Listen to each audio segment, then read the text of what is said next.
fun. Of course, I'm coughing. France was amazing. It was so magical. Everything was decorated for Christmas. They had different areas where there were Christmas bazaars, and the cafes were decorated. And we met some wonderfully nice people on the Viking cruise, and hope to get to see them again. Yeah, I picked this for our honeymoon because, I wanted Margie to see Paris. I really did.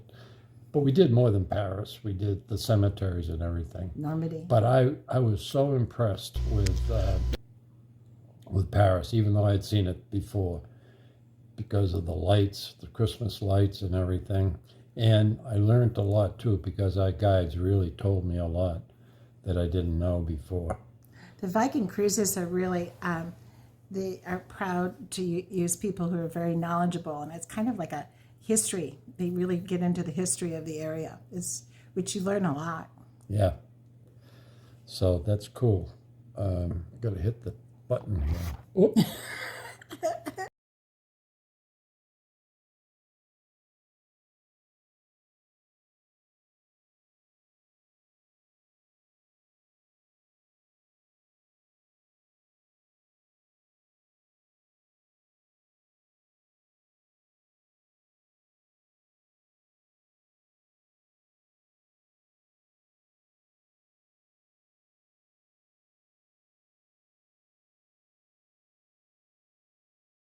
Napoleon is one of the most fascinating men in history.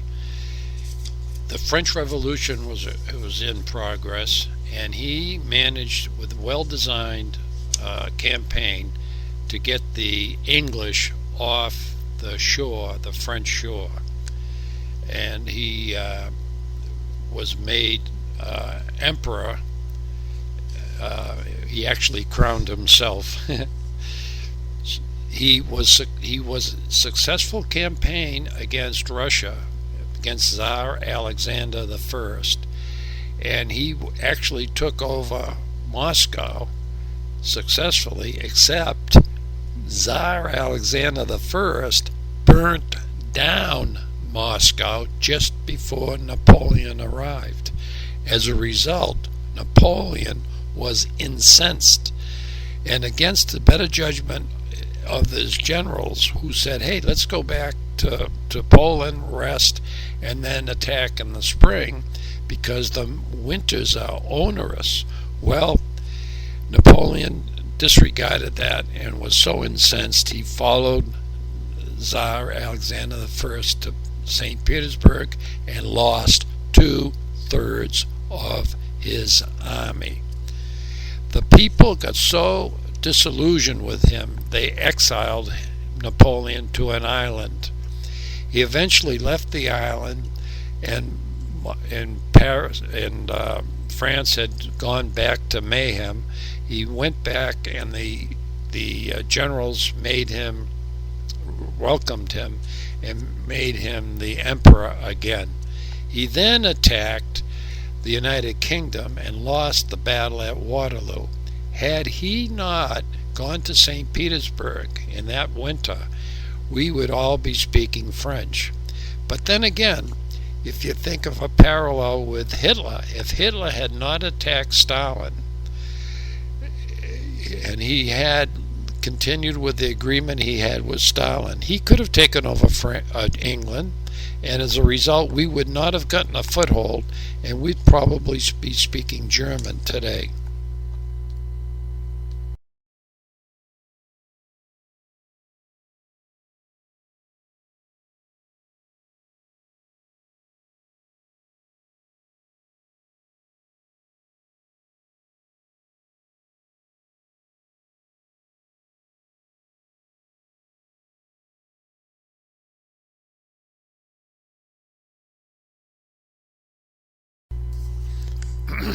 Josephine was quite the lady. She grew up in the Caribbean. Her dad owned a big plantation and had slaves. But when the revolution took place, slavery was outlawed, so he lost his wealth and so forth. But Josephine was a real debutante, and she met a guy who had a title, and what happened was the revolution also guillotined all the people who had a title, and they did that to her husband and put her in jail. Anyway, she was a socialite when they let people out of the jail eventually. She was a socialite, and she met Napoleon, and Napoleon was very smitten with her. She was 6 years older than Napoleon, and he really loved her, and also because she had a major house, a very nice house. So he ended up marrying her. The way she got that house, though, was she would have a suitor before Napoleon, and she would ask to borrow some money, and then she bought the house, and then she paid him back by having another suitor that also lent her money and paid the first suitor back. It was, and they got married. He was smitten with her. He loved her. He went off to Egypt in a campaign and found out she was fooling around on him. So he came back. They settled their differences, and but eventually she had no child, and this was a problem. So what they did is they had Napoleon have a young girl, and he did get her pregnant, and therefore it is concluded that Josephine was barren, and therefore he had to get another wife, which he did, and he did get a child, which was a male. So it's really very interesting, but she was one heck of a lady, I'll tell you.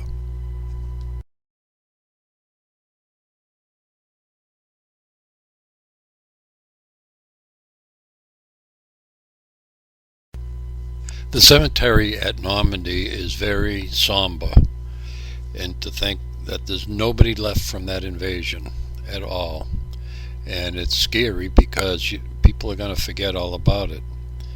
I talked with the guide about it, and I said, he explained how men were mowed down from the bunkers coming up those big slopes. And I said, was there anything they could have done about it? And he thought that if instead of using the cluster bombs, they used real bombs that made holes, some of them may have caught some of the bunkers, because those bunkers are impervious to any cluster bomb.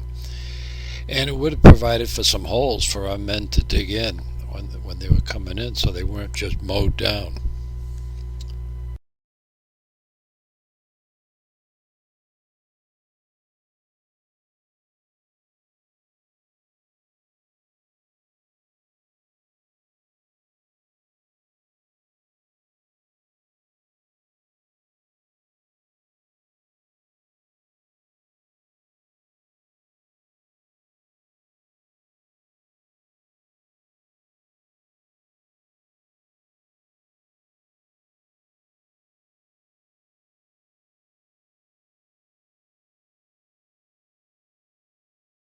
I talked to the guide about the whole situation. I said, well, the revolution, it didn't go anywhere. They just fought amongst themselves for a long time until Napoleon took over. And I said, why didn't they have a constitution? And she said they did have a constitution. But, of course, what happens is that nobody follows the constitution. They just do what they have the power to do. And so I liken that to the situation we have today. I mean, we're at a crossroads where our legal system is not supporting. We're not run by laws anymore. The judges, for example, a simple thing. Texas led a couple of states to go to the Supreme Court and say, hey, look, we have evidence of voter fraud. And what does the Supreme Court do? They say, well, you don't have standing, so we're not going to review it. What the hell does that mean? So you have fraud in your elections, and you don't deal with it? So I think that's what happened, that the people who were in power during the revolution, the power kept changing, but who who got on top of the heap at any particular point in time ran the country, and there's no law. That's what happened. And God forbid that happens to us. Louis XIV, he lived a ripe old age, somewhere in his 70s, and he built Versailles. And there's not enough good words to speak of how elegant this is. It's so creative, the Versailles. It's beautiful. It's overwhelming. It's awesome. The craftsmen must be very proud of themselves, of what they did. And France is very proud of Versailles, and they should be. What happened is that Louis XIV was probably getting out of odds with his nobles and so forth, but when Louis XVI came along, it was such that the royalty was so removed from the people and the nobles, the people who owned the land and so forth. Their land was stolen by Louis, one of the Louis, and it was really bad. So they had an entourage of 3,000 to 4,000 people living in Versailles. Some of them were helpers and workers and so forth, but many of them were just landed people, royalty, and they had no idea what was going on. And the people were the people. And Marie Antoinette was his wife, Louis XVI's wife, and she didn't even know French. I mean, they had no interest in the people at all.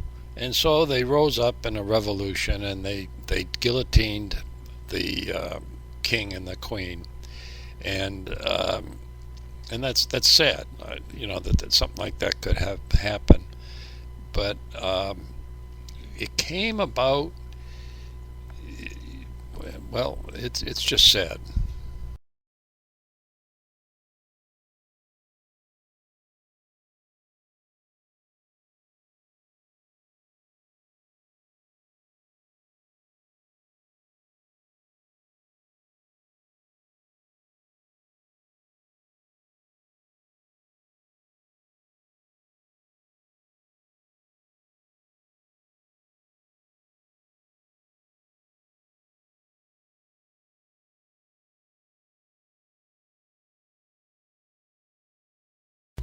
Can you believe this traffic? This is from the bus. We're looking down at it. We don't know how the bus driver got through it.